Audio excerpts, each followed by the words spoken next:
Salut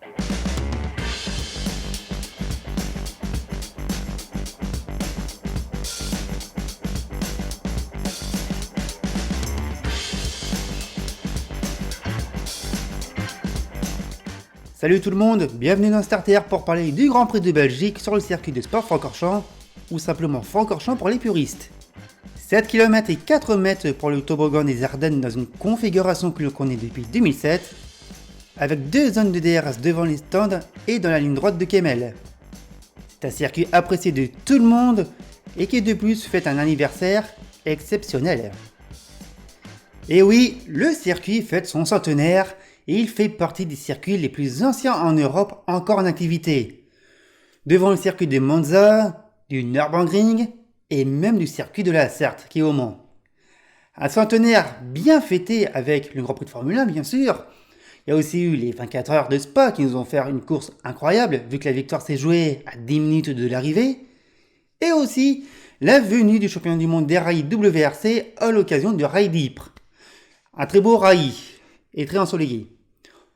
Bon, malheureusement, cet anniversaire a un goût amer pour le tracé spadois, avec la brutale disparition de Nathalie Maillet, la grande patronne du circuit de Francorchamps depuis 2016. Une personne qui était en charge également de la modernisation du circuit belge. C'était elle qui dirigeait le circuit, elle faisait ses preuves, elle avait lancé un très grand projet de modernisation. Malheureusement, elle nous a quittés pour d'obscures raisons. D'ailleurs, cette modernisation du tracé, on va en parler en fin de vidéo. Vous pouvez les rejoindre grâce au timecode qu'il y a dans la description. De toute façon, on va évoquer de ce qui s'est passé en qualification. Et je ne l'espère pas aussi de ce qui va se passer en course, parce que ce que vous allez voir avec la présentation et les qualifications est enregistré avant le Grand Prix. Et déjà, on a eu quelque chose d'assez particulier, puisqu'on vit quand même depuis vendredi, on passe par toutes les émotions, je dirais. Mais avant de parler quand même de ce Grand Prix de Belgique, on va faire un petit retour de l'épisode précédent. Esteban Ocon et Alpine sont sortis vainqueurs du Grand Prix de Hongrie. Grand Prix avec un départ sous la pluie où le premier virage nous a offert une belle partie de bowling avec Valtteri Bottas qui nous a fait un magnifique strike en emportant Lando Norris et Sergio Perez en dehors de la piste. Norris ira sans le vouloir emporter Verstappen en dehors de la piste également, après que le néerlandais veut refaire son retard après un rendez-vous de Silverstone fracassant. Autre pilote à vouloir faire du bowling, Lance Stroll qui ira entraîner Charles Leclerc dans la liste des abandons. Course neutralisée par le drapeau rouge et qui sera relancée un petit moment plus tard. Une course qui verra surtout Lewis Hamilton seul au monde lors du deuxième départ arrêté sur la grille, car les autres pilotes sont repassés dans les stands pour changer de pneumatique. La course aura vu aussi les premiers points des deux Williams depuis très longtemps, la résistance également d'Alonso face à Hamilton, et surtout la disqualification de Vettel à leur deuxième de la course. Un mois après, on prend les mêmes et on recommence dans un triple hider qui nous amène de la Belgique à Zandvoort et Monza. On est dans les Ardennes donc pour commencer ce premier rendez-vous et on va commencer par les qualifications.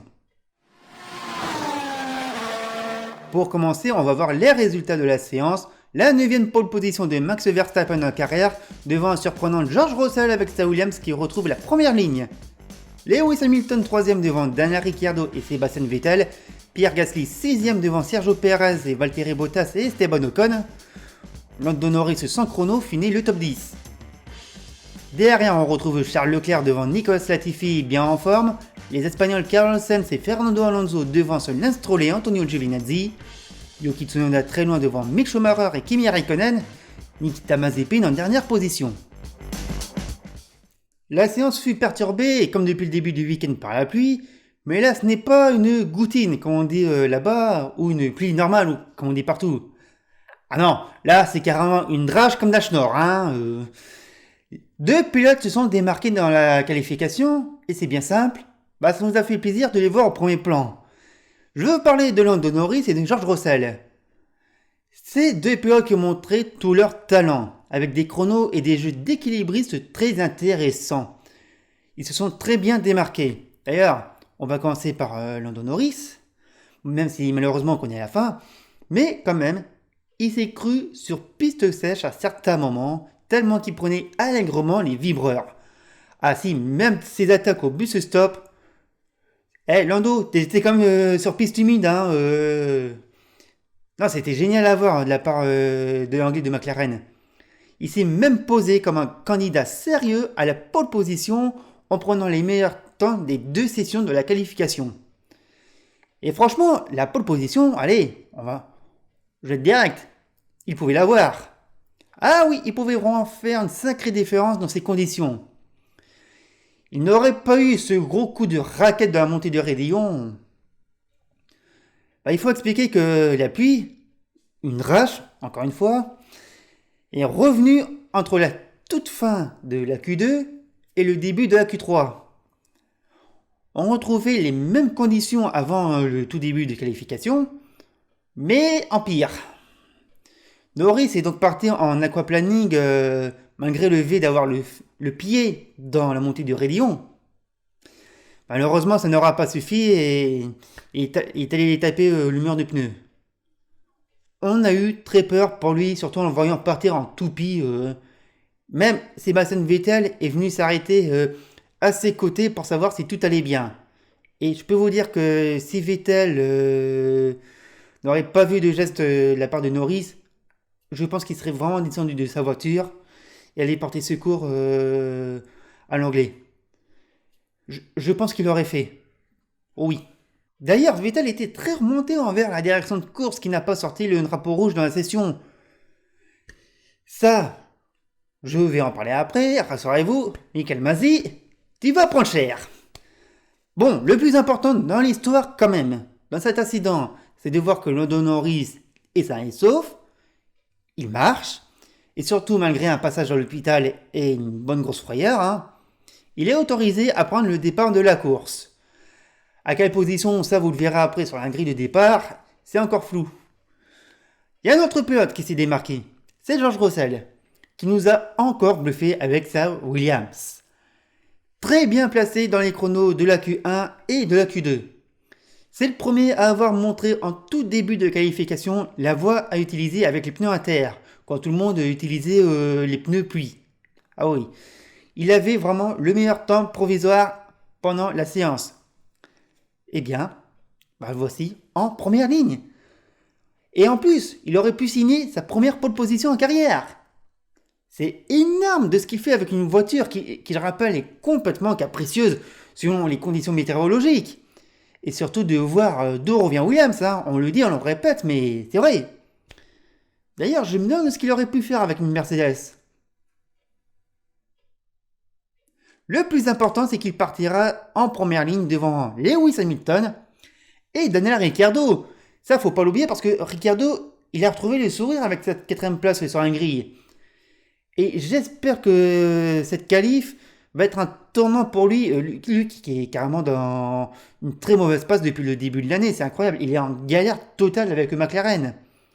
Et j'espère que cette 4ème place sur la grille va vraiment l'aider à passer un cap.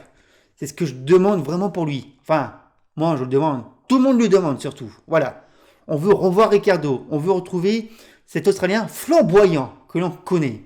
Il faut aussi noter la difficulté qu'a eu Mercedes à se hisser dans la 3ème partie de qualification parce qu'ils n'étaient pas du tout à l'aise.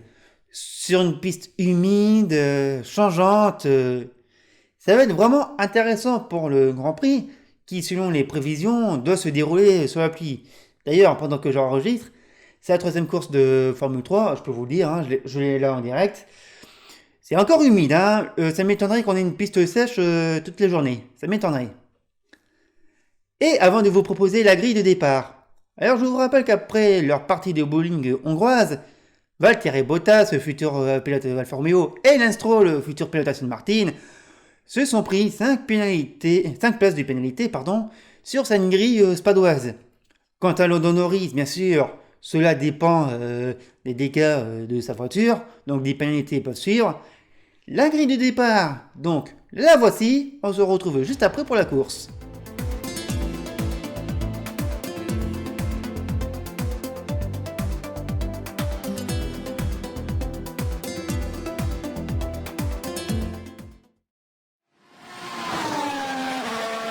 Oui, on va quand même parler de la course, hein. On va pas déconner. On a perdu un pilote pendant le tour de reconnaissance. Sergio Pérez qui est parti en aquaplaning dans les combes. Résultat, dans le mort du pneu, un demi-train avant arraché et c'est fini pour le Mexicain.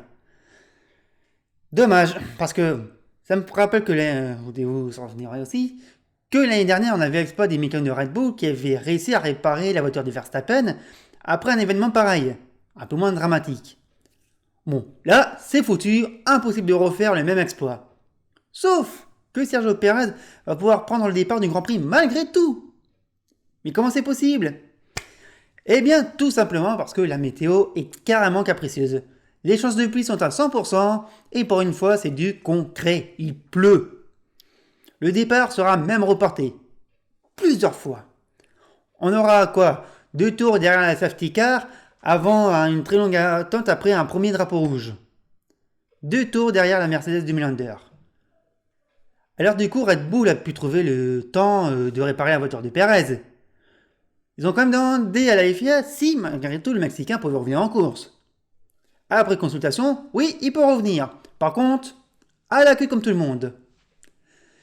Sinon, entre-temps, on patiente, hein. Ah oui, on patiente. Limite, on patiente plus qu'au Canada en 2011. Mais il y a pire comme situation. Il y a la communication de la FIA qui est lunaire, autant le dire.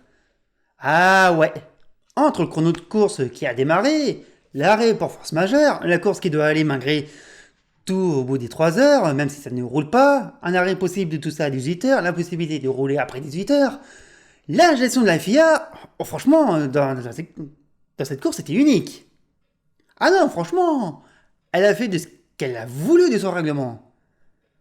Ah oui, quitte à en faire des cocottes en papier ou des bateaux pour les faire naviguer dans les rigoles du circuit, elle aurait été capable, hein. Non mais blague à part. La FIA aura mis énormément de temps pour décider si oui ou non il y aura une course. Et il y en aura une. Avec un départ derrière la voiture de sécurité pour une reprise à 18h17. Soit 3 heures après le départ original. Ça c'est de l'attente pour une course. 3 heures d'attente. Donc, la course va reprendre son droit pour 1 heure de chrono maximum, pas plus. Elle va surtout reprendre pour 2 tours derrière la voiture de sécurité, et à nouveau drapeau rouge, et officiellement, les 2 tours de 18h17 donnent le résultat officiel du Grand Prix de Belgique. Sauf qu'il y a un truc, et ça je vais vous expliquer après, parce que je vais vous mettre les résultats de cette soi-disant course. Victoire de Max Verstappen, déclaré vainqueur devant George Russell qui monte pour la première fois sur son podium, avec Lewis Hamilton qui est 3ème donc. Derrière, Daniel Ricciardo devant Sébastien Vettel et Pierre Gasly, Esteban Ocon 7ème devant Charles Leclerc, Nicolas Latifi 9ème avec Charles Leclerc 10ème. Le meilleur tour en course attribué à Nikita Mazepin.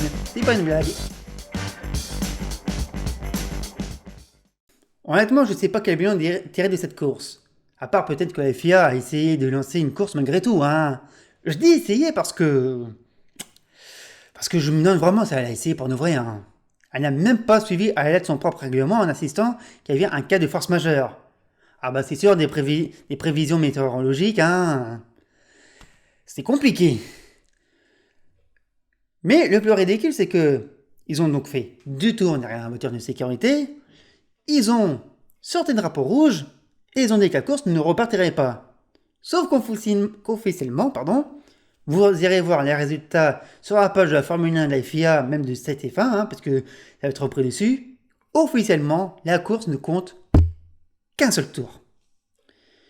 Puisque quand une course est arrêtée après un drapeau rouge, le classement n'est pris en compte qu'avec le tour précédent. Et donc officiellement, il n'y a qu'un seul tour en course. Qu'un seul tour. Non, même moi j'ai pas les mots. Vous l'avez vous? Parce que moi je l'ai pas. Il n'a pas voulu venir. Alors si il n'y a qu'un seul tour de course, ça vous semble ridicule. Il y a encore pire. La gestion et la communication n'étaient même pas du tout à la hauteur du moment. C'était vraiment risible.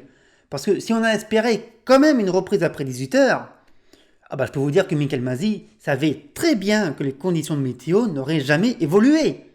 Il le savait. Il savait concrètement que la course n'aurait pas pu avoir lieu dans des conditions optimales. Il le savait.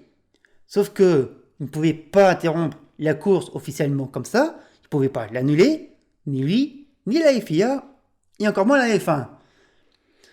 Mais la responsabilité de Masi était malgré tout de faire rouler un minimum les voitures pour dire que la course soit officielle, qu'on attribue la moitié des points, et hop, on se donne rendez-vous dimanche prochain en Hollande.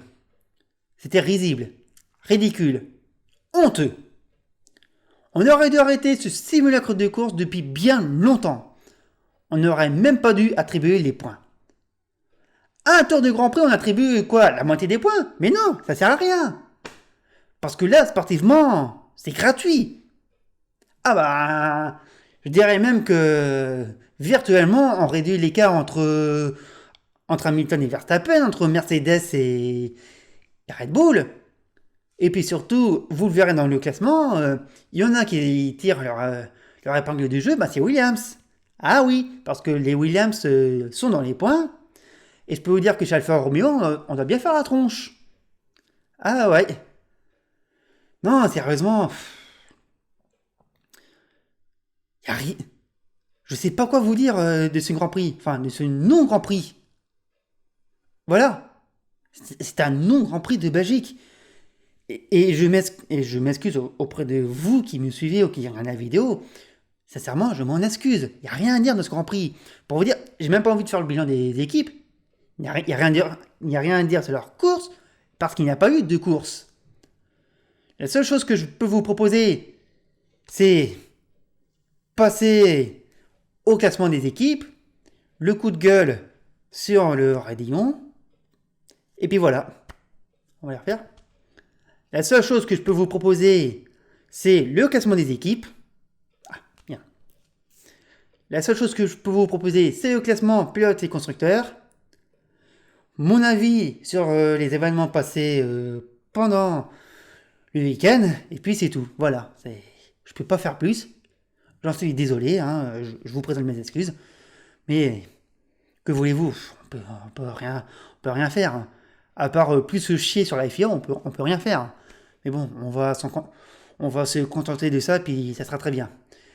Les classements et la suite de la vidéo.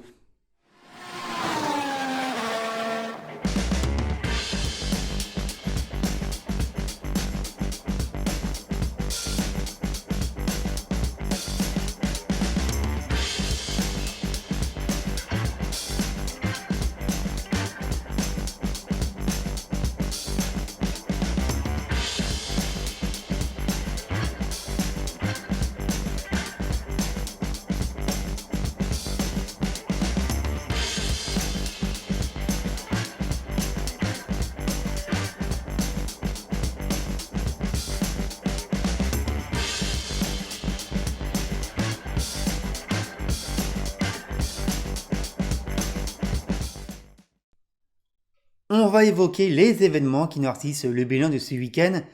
Et très honnêtement, comme beaucoup, ça ne nous plaît pas. Voilà. Il y a eu trop d'accidents en course au même endroit, le raidillon. J'ai évoqué Norris pour la qualification.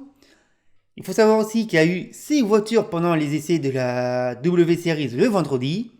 Samedi après-midi, pendant la deuxième course de Formule 3, c'est pareil avec des voitures qui ont percuté le mur de pneus. Il y a un mois, pendant les 24 heures de Spa, c'est 4 voitures qui ont subi le même sort. Une voiture sort et va percuter le mur de pneus. Mais, au lieu d'être absorbée, la voiture va rebondir et revenir sur la piste. Et quand d'autres voitures arrivent à près de 200 km/h et que son pilote découvre au dernier moment de ce qui se passe là-haut, je vous raconte pas la surprise. Ah, je vous raconte pas. Et je trouve qu'en un mois, voire en 2 jours, si on veut raccourcir cette situation, il y a eu trop d'accidents et il y a trop de pilotes qui sont passés par l'hôpital. Si pour ce week-end de F1, il n'y a pas de blessés, Pour les 24 heures de Spa, on a eu peur pour Jack Aitken. Le pilote britannique s'en est sorti avec une fracture de la clavicule et d'une vertèbre. Pour rappel, en 2018, pendant l'épreuve du FIA WEC, c'est Pietro Fittipaldi qui est tapé de face le mur. Cette fois, il est resté planté. Par contre, il est sorti avec une jambe cassée. Et bien sûr, en 2019... Ce qui m'ennuie avec le raidillon, c'est que c'est un virage qui est particulier, légendaire, incontournable et surtout presque intouchable. Pour un virage qui n'est pas naturel, c'est un vrai juge de paix. Pourtant, dans le passé, c'était un virage plus dessiné et plus compliqué à prendre. Aujourd'hui, c'est une courbe rapide qui peut se prendre presque à fond. Et depuis vendredi, on peut voir que certains critiquent sans fondement que le virage est dangereux. C'est faux. Je prends position devant vous, mais non, le raidillon n'est pas dangereux. Il a été rendu dangereux. Pour plusieurs raisons. En 1979, le circuit subit une refonte complète. Le dessin du virage évolue. Tout comme en 2007, il est la courbe que l'on connaît aujourd'hui. Mais malgré tout, le raidillon reste un défi. Ensuite, il y a ces dégagements en bitume qui sont une connerie sans nom et qui sont imposés trop facilement et sans raison depuis ces dernières années au profit des graviers ou de l'herbe. Alors, peut-être que pour certains endroits, ça peut se comprendre, allez. Mais la FIA a la main lourde avec ses règles sécuritaires et résultat, elle en a vraiment abusé. Beaucoup trop même. D'ailleurs, un exemple que l'on soulève depuis des années par rapport à ces dégagements asphaltés, c'est les limites de la piste. Et ce week-end, on a encore eu un exemple, puisque le samedi matin, dans la première course de Formule 3, on a pu voir Kyle Collett abuser de ses dégagements pour gagner quelques positions. Il a joué avec ses fameuses track limits. Et devinez où? Dans le raidillon. Un coup à gauche, un coup à droite. Il y aurait de l'herbe ou du gravier à cet endroit, je peux vous dire qu'il serait resté derrière. Surtout que son action était totalement débile. Faut le dire avec les mots justes. Il y a autre chose aussi. Revenons à notre virage. Les dégagements ont peut-être été bitumés. Mais depuis 1979, il y a toujours une butte sur la gauche du raidillon. Cette butte, si vous êtes déjà rendu à Francorchamps, je peux vous assurer qu'elle est superbe. Ah si, elle est vraiment superbe cette butte. Parce que jamais on est aussi près du virage. Vous êtes quoi? Vous êtes là, voilà, vous êtes là, il y a un grillage, tout ça, vous êtes peinard et tout. Et vous êtes quoi? Allez, en exagérant, mais vraiment en exagérant à 5 mètres. À 5 mètres en contrebas, vous avez la piste. Sur la droite du raidillon, sur la droite du raidillon, ce n'est pas très grand non plus. Et en plus, derrière, c'est une pente. Ah si, c'est la forêt, ça termine vraiment en pente. Voyez l'écran où se trouve ce virage. Et quand je vous dis qu'il fut rendu dangereux, c'est qu'ils ont aménagé du superflu. Ils ne sont pas allés au fond du problème. Et le problème, c'est que les dégagements du raidillon, ils n'existent pas. Tout simplement. Voilà, c'est pour ça que je dis que ce virage fut rendu dangereux. Mais pourtant, il répond aux normes de sécurité de la FIA. Ah si, c'est Michael Masi qui l'a fermé. Alors lui, par contre, il y a des moments, il devrait vraiment la fermer. Ou vraiment attendre que la piste soit sécurisée avant de lancer une séance officielle. Déjà, ce week-end, où il attend vraiment un accident pour sortir le drapeau rouge, Pour rappel, en Turquie en 2020, il a relancé la qualification alors qu'on avait encore une grue sur la piste. Et la météo a été encore plus désastreuse que ce week-end de Belge. Et bien sûr, plus récemment, on a le Grand Prix d'Azerbaïdjan à Bakou, avec des crevaisons qui auraient pu mal finir, ou alors des actions en piste pas assez récommandées. Et quand on l'écoute, c'est de ce qu'on peut attendre de son discours, Je sais pas c'est quoi qui va nous sortir comme excuse après ce week-end. Mais je crois qu'à un moment, il n'y a plus personne qui pourra le croire. Michael Masi, c'est le directeur de course. Il a la responsabilité des pilotes qui roulent chaque week-end en Formule 1, en Formule 2, en Formule 3, en W Series, en Porsche Super Cup et autres séries qui viennent rouler avec la Formule 1. Mais non, non, non. Il n'écoute pas les pilotes quand ils disent qu'il faut un drapeau rouge. Trop tard, le mal est fait. Et franchement, j'ai pas envie d'être dans la pièce avec lui et Vettel, surtout que le pilote allemand, il était très remonté après l'accident de Norris.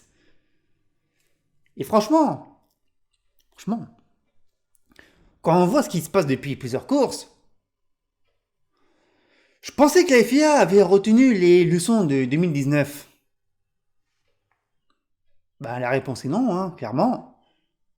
Non, bah on peut toujours avoir des crashs dans le raidillon. Et rassurez-vous, les sécurisés. Mais oui, répond aux normes, tout ça, je vois pas de quoi vous plaignez. Bah on se plaint qu'il y a eu un mort, connard. Et t'as fait quoi? Pousse mégot, va. Alors du coup, pardon pour l'énervement. Du coup, ils vont faire quoi pour sécuriser le raidillon? Ah bah la FIA, c'est sûr, elle va rien faire. Hein. Non, non, c'est sécurisé. Bon, cassez-vous. Vu que pour elle, il n'y a pas de risque, par contre le circuit a prévu de sacrées modifications. Oh oui. Avant sa disparition, Nathalie Maillet avait engagé une grosse procédure de travaux pour le circuit, qui doit inclure de nouvelles tribunes et surtout des modifications des dégagements de la piste avec à certains endroits le retour du gravier pour répondre à des normes moto de la FIM. C'est très important ça parce que ces modifications en question, eh bien le raidillon va les subir. Le dessin du virage va rester le même. Par contre, les graviers vont faire leur retour. C'est très important. La butte de gauche, qui doit accueillir une tribune en dur, une vraie tribune, va être rabotée pour avoir un plus grand dégagement en haut du raidillon. Et quand je vous dis raboté, ça va être voyant. Parce que le chalet qui surplombe le raidillon qui appartient à une association automobile locale va complètement disparaître. Ces changements sont prévus pour 2022. Et je pense qu'ils sont vraiment attendus avec impatience. Que ce soit pour ceux qui roulent et pour ceux qui regardent, c'est-à-dire nous. Et je pense que certains n'en seront pas satisfaits. On va pas se mentir, ça va pas plaire à tout le monde, encore une fois. Et là, franchement, je sais pas qu'est-ce qu'on pourra apporter de plus pour le circuit. Une chicane au pied du raidillon comme en 94. Ça n'a pas duré l'histoire. Redessiner le virage. Ça ne pourrait pas plaire. Il n'y a pas vraiment de solution miracle. Et même si la F1 ou d'autres catégories l'avaient, ça fait longtemps que ça serait en place. Là, c'est le circuit qui va prendre les devants, et ça, franchement, on ne peut que le saluer. Sincèrement. Et puis surtout, je vais être clair pour conclure. Même avec des aménagements, le raidillon restera toujours dangereux. Ce sera toujours un défi, qui sera toujours un monument. Des accidents, c'est triste à dire, il y en aura encore à cet endroit. Il faut être lucide. Sinon, on reste chez soi, on fait du tricot. Alors, les critiques pour dire que le raidillon il est dangereux, qu'il faudrait s'en débarrasser, ça, vous le taillez en pointe et vous le mettez où je le pense. À bon entendeur. Voilà, voilà ma réaction à propos de tous les critiques qu'on a eues sur le raidillon depuis vendredi. Des critiques trop faciles, c'est de répondre à des questions. Et puis très honnêtement, ça m'étonnerait que j'ai répondu à ces questions. Très honnêtement. Mais voilà, j'ai pas envie qu'on ait encore une fois un drame comme en 2019. Merde. C'est bon, on a déjà perdu un pilote et que derrière on n'a appris aucune leçon. C'est pas possible. Surtout devenant d'un championnat qui se dit le meilleur au monde. De l'accident de Jules Bianchi, on a appris quelque chose. De ce qu'on a appris malheureusement de son accident, c'est le halo. Avant, il était critiqué le halo. Aujourd'hui, on ne pourra plus s'en passer. Et l'accident d'Anthony Hubert, j'ai j'ai l'impression que la FIA n'a rien appris. Ni la FIA, ni la F1. Qu'est-ce qu'ils attendent pour faire quelque chose? Enfin, qu'est-ce qu'ils attendent je crois qu'ils veulent vraiment qu'il y ait encore une catastrophe en fait. Là, vendredi, samedi, on n'est pas encore passé loin d'une catastrophe. Comme cette partie est enregistrée avant le Grand Prix, très honnêtement, j'ai peur, voilà. J'ai peur. C'est là-dessus que la vidéo se termine, sur un coup de gueule, hein, autant le dire. En tout cas, merci à vous d'avoir suivi la vidéo jusqu'au bout. N'hésitez pas à réagir sur ce week-end, les événements, la victoire, tout ça. N'hésitez n'hésitez pas non plus à partager la vidéo comme vous voulez. On se retrouve très rapidement pour un Grand Prix et ça sera un très grand retour. On va retrouver Zandvoort depuis 1985. D'ici là, portez-vous bien. Merci. Bravo. À bientôt.